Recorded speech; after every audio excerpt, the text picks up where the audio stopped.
முருகனே துணை. அனைவருக்கும் இனிய வணக்கம். ஆன்மீகம் ஸ்டார்ட்ஸ் உங்களை அன்புடன் வரவேற்கிறது. பதிவு என்னவென்றால், சிவன் அருள் வேண்டுமா? திங்கட்கிழமையில் இந்த விரதத்தை மட்டும் நீங்கள் செய்யுங்கள். கார்த்திகை மாதத்தில் பல முக்கிய விரதங்கள் கடைபிடிக்கப்பட்டு வருகின்றன. அவற்றுள் முக்கியமான விரதம் கார்த்திகை சோமவார விரதம் ஆகும். கார்த்திகை மாதத்தில் வரும் திங்கட்கிழமைகள் சிவனுக்கு மிகவும் உகந்த நாளாகும். கார்த்திகை மாதத்தில் பல முக்கிய விரதங்கள் கடைபிடிக்கப்பட்டு வருகின்றன. அவற்றுள் முக்கியமான விரதம் கார்த்திகை சோமவார விரதமாகும். கார்த்திகை மாதத்தில் வரும் திங்கட்கிழமைகள் சிவனுக்கு மிகவும் உகந்த நாளாகும். சோமவார விரத நாளில் காலையில் பெண்கள் வீட்டில் விளக்கேற்றி விரதத்தை தொடங்கலாம். இறைவனின் 1000 திருநாமங்களை கூறி வில்வத்தால் அர்ச்சித்தால் அனைத்து பாவங்களும் அகலும். மனப்பேறு, மகப்பேறு, வாக்கு, கல்வி, செல்வம் யாவும் கிட்டும். நோய் நீக்கம், அகால மரண பயமின்மை என எல்லா நற்பலன்களையும் கார்த்திகை சோமவார விரதம் தரும். கார்த்திகை சோமவாரம் மட்டுமல்ல, எப்பொழுதுமே சோமவார விரதத்தை ஆரம்பித்தால் நமக்கு நன்மையே நடக்கும். சிவனின் தலையில் இருக்கும் சந்திரன் சோமவார விரதத்தை கடைபிடித்து சிவனுக்கு மிகவும் பிடித்தவனாகி சந்திரன் சிவனின் தலையிலேயே இடம்பெற்றான். அந்த அளவிற்கு சோமவார விரதம் மிகவும் புகழ்பெற்றது. இந்த விரதத்தை கடைபிடிப்பவர்கள் அன்றைய தினம் முழுவதும் உபவாசம் இருப்பது நல்லது.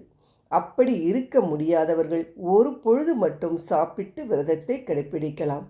இந்த விரதத்தை வாழ்நாள் முழுவதுமே அல்லது 12 ஆண்டுகளோ கடைபிடிக்கலாம்.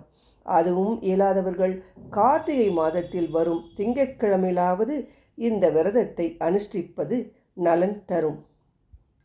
ஆண்களும் இந்த விரதத்தை அனுஷ்டிக்கலாம். திருமணமாகாதவர்கள் நல்ல கணவன் வேண்டியும், திருமணமானவர்கள் கணவன் நோயில்லாமல் நீண்ட காலம் வாழவும் இந்த விரதத்தை கடைபிடிக்கலாம். கணவன் மனைவி இருவருமாறு இந்த விரதத்தை மேற்கொண்டு வந்தால் வாழ்வில் அனைத்து வளங்களும் கிட்டும். விரதம் இருப்பவர்கள் மாலை வேளையில் சிவ ஆலயத்திற்கு சென்று வழிபடலாம். திருமணமான பெண்கள் வீட்டிலேயோ அல்லது சிவ ஆலயம் சென்றோ முழு நெல்லிக்கனியில் சிறிய துளியிட்டு அதில் நல்ல எண்ணெய் அல்லது நெய் ஊற்றி விளக்கேற்றினால் செல்வம் பெருகும். அன்றைய தினம் முழுவதும் ஓம் நம சிவாய ஓம் நம சிவாய என்ற மந்திரத்தை இடைவிடாது மனதுக்குள் உச்சரித்து கொண்டே இருந்தால் வாழ்வில் அனைத்து ஐஸ்வர்யங்களும் கிடைக்கும். பாட்டு முறை: சோமவாரத்தன்று அதிகாலையில் எழுந்து தலைக்கு குளித்துவிட்டு வீட்டில் உள்ள சிவ பெருமானின் படம், சிவலிங்கம் அல்லது முருகப்பெருமான் படத்தை எடுத்து வைத்து அதற்கு வில்வ இலைகளால் அர்ச்சனை செய்ய வேண்டும். சோமவாரத்தன்று வில்வத்தால் சிவனுக்கும் முருகப்பெருமானுக்கும் அர்ச்சனை செய்தால் கோடி மலர்களை கொண்டு அர்ச்சனை செய்து வழிபட்ட பலன் கிடைக்கும். வில்வம் கிடைக்கவில்லை என்றால் மற்ற பூக்களை கொண்டு அர்ச்சனை செய்ய வேண்டும். வீட்டில் ஒரு அகலில் நெய் விளக்கு ஏற்றி வைத்து வழிபட வேண்டும். நெய்வேத்தியமாக கற்கண்டு, பால், வெற்றிலை பாக்கு, பழம் என எது கிடைக்கிறதோ அதை படைத்து வழிபடலாம்.